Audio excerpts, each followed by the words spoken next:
Dear friends, thank you so much for listening to my talk entitled Evaluating Consumer Exposure to Disinfecting Chemicals Against COVID-19 and Associated Health Risks. This is Li, greeting from Reno, Nevada, the United States. It is not exactly to say disinfection has become a daily habit for most of us. Let's reflect how we use cleaning products on hard surface at home.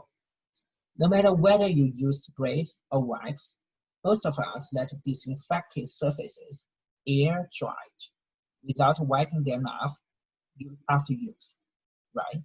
In this situation, disinfectant will stay on the surfaces all day long. But these surfaces are high-touch surfaces. So each time when we touch the surfaces, because of the abrasion or rub, a certain amount of disinfecting chemicals would transfer from surfaces to our hands. Such surface-to-hand transfer is particularly pronounced for kids, because kids love to climb or crawl on different kinds of table surfaces or countertops.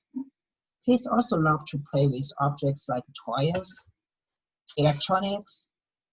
When they touch this stuff, disinfectant would migrate to the skin of their palms or fingers. Then when our kids lick or bite their hands, they would take in disinfectants. We give this process a name, mouthing-mediated ingestion. I should emphasize that what is being ingested in this scenario is not only dust, but also the surface residue of disinfectants. That is, a thin layer of disinfectant molecule on the surface. So dust ingestion is not only a part of the total mouthing-mediated ingestion. Mouthing-mediated ingestion matters not only for children. Believe it or not, adults are also victims. I'm sure you have seen this very amusing image. A health official keeps warning the public not to touch their mouths, and then she herself unintentionally licks her finger. But I would still say mouthing is less frequent for teenagers and adults. So, our research is to evaluate consumer exposure to COVID disinfectants. We have two aims. One being to understand the magnitude of human exposure to disinfecting chemicals applied to indoor hard surfaces. And the other one being to warn the health risks associated with this exposure. By human exposure, we are going to consider three exposure pathways. Mouthing-mediated ingestion, which is our focus. Thermal absorption of gaseous chemicals from indoor air and dust-bound chemicals from indoor surfaces, and inhalation of indoor air. For disinfecting chemicals, we consider 22 chemicals. They are used as active ingredients in disinfecting products recommended by health and environmental authorities in 4 countries. Actually, in addition to these 4 countries, you can also find these disinfecting chemicals in lists of cleaning products in other countries. Among these 22 chemicals, 14 are quaternary ammonium salts, or quartz. These chemicals can dissociate on hard surfaces, so they are very easy to turn into gas. They can be relatively rapidly broken down inside the human body. At the same time, we also have 4 chemicals that are phenols. Phenols are very easy to evaporate from disinfected surfaces. And in this list, you can also find some very familiar names, like trichlorcarbon and triclosan. They are quite persistent in the human body. We collect the properties of these compounds, like their tendencies of partitioning between different phases, degradation rate constant, and the biotransformation in the human body. We give the highest priority to experimentally determine the values. If they are not available, we just compute numbers using quantitative structure property relationship, or QSPR. And then we input these properties into a comprehensive fate and exposure module that was developed by our team called PROTEX. PROTEX contains an indoor transport and fate model. If we know how much a disinfectant is used, then this module will predict the concentration of disinfecting chemicals in indoor compartments. We parameterize this module to represent an average home in the US. For example, this home contains around 40 square meters of hard surfaces, and on average 3 square meters, that is 10%, are disinfected. PROTEX also contains a human exposure and toxicokinetic module.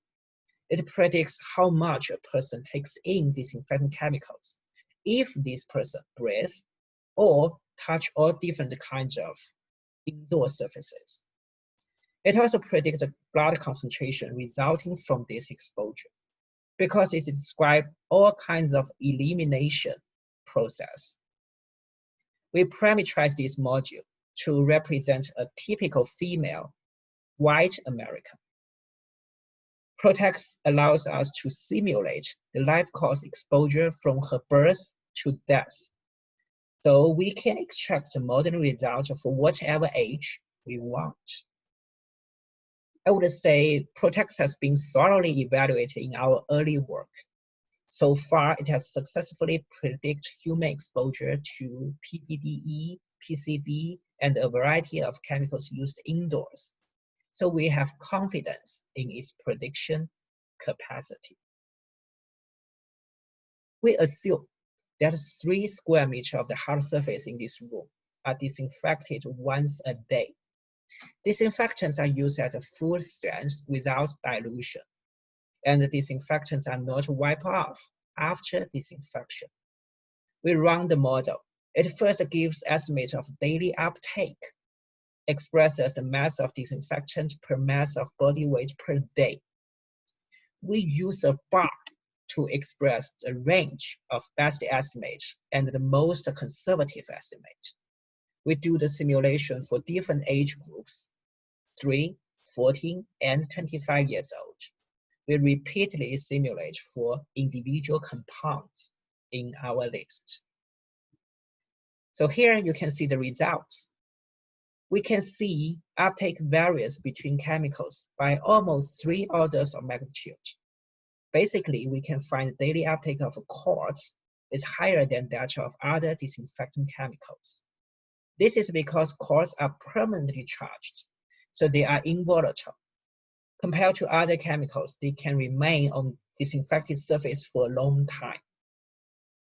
If we compare between different age groups, we can find a 3-year-old kid has a generally higher uptake than a 14-year-old teenager and a 25-year-old adult, because kids mouth their hands a lot more frequently than teenagers and adults. So you see, these just are numbers, right? But what do these numbers mean in terms of human health risks? To address this issue, we need to compare them, that is external exposure, with a toxicological threshold, that is the maximum acceptable dose. It means the maximum amount of chemical posing systematic toxicity to the human body. You can see the maximum acceptable dose is not available for some of the chemicals in our work. If an estimated uptake is way higher than maximum acceptable dose, then we see the person is at risk. For a single chemical, we may be able to find several maximum acceptable doses at the same time. So you can see they are expressed as a range. So the conclusion on whether exposure is risk or not depends on whether you choose the optimistic or conservative end of this range. For citrimonium bromide, you can find all age groups are at risk. But for CYMO, you can find all age groups at no risk, no matter whether the optimistic or conservative end of this range is used. For trichlorcarbon and triclosan, you can find that all age groups are at risk if the conservative end is used. So the key message in this slide is that if we use systematic toxicity as a criterion, exposure to some of these compounds is somewhat risky. PROTECT also allows us to predict the blood concentration of these compounds. We can see blood concentration varies by almost 5 orders of magnitude. Trichlorocarbon and triclosan have higher blood concentration than other disinfecting chemicals, especially quartz. This is because trichlorocarbon and triclosan are biotransformed more slowly than quartz. As expected, a 3-year-old child has generally higher blood concentration than a 14-year teenager and 25-year-old adult. We can also assess the health risks in another way by comparing the blood concentration, that is internal exposure, with bioactivity threshold. The bioactivity threshold is calculated based on AC50, that is the concentration where half maximal activity occurs. We use the cytotoxicity center as an optimistic threshold, and the 5th percentile as the conservative threshold. So this is the result. For SIMO, you can find all age groups at no risk, no matter whether the optimistic or conservative threshold is used.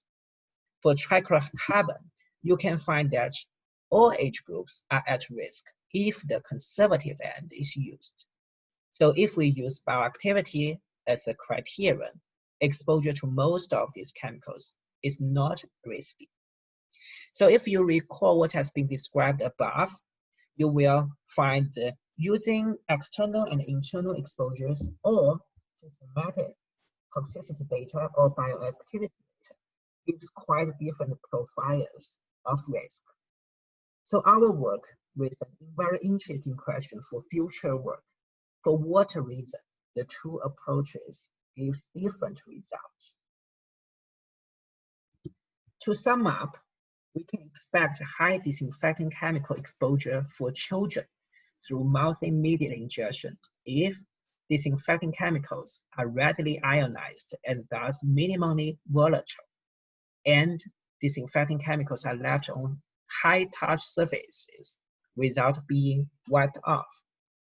So this also led us to think what we can do to protect the health of our kids. For example, you can use disinfectants that are more volatile, like alcohols, instead of quartz for indoor surfaces. And you can also wipe up disinfectants after disinfecting surfaces that are accessible to kids. Thank you. If you want more information about results in this talk, you can scan this QR code or contact me via lili@unr.edu. Stay healthy and safe. Thank you.